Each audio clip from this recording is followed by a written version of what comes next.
রাসূলুল্লাহর দাদা থেকে পরীক্ষা শুরু হয়েছে। ওনার দাদার নাম ছিল শাইবা।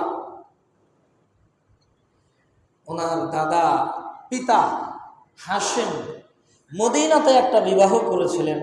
এই নারীর নাম ছিল সালমা। ওখানে একটা সন্তান হয়েছিল, যে সন্তানের নাম ছিল শাইবা।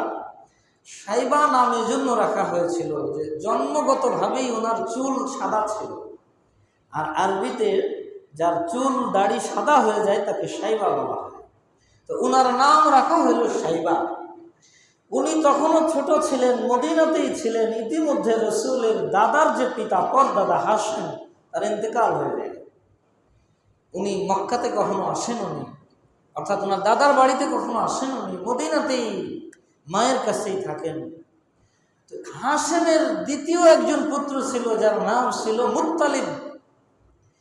মুত্তালিব যখন সফরে বের হয়েছে, তো মদিনাতে অবস্থান করছে কিছুদিনের জন্য, তো ওখানে উনি দেখি যে একজন টকবগে যুবক,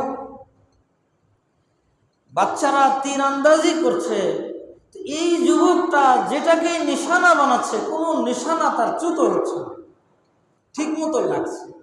উনি জিজ্ঞাসা করেছেন যে এ তো মনে হচ্ছে কোনো কুরাইশি হবে, এর নাম কি, এর নসব নামা কি? যখন বলা হয়েছে তখন উনি দেখছেন যে তো আমার ভাইয়ের ছেলে, আমার ভাতিজা। তো উনি যখন জেনেছেন যে এটা আমার ভাতিজা, উনি বলছেন যে আমার ভাতিজা এখানে থাকতে পারে না, তাকে অবশ্যই আমি সাথে করে মক্কায় নিয়ে যাব।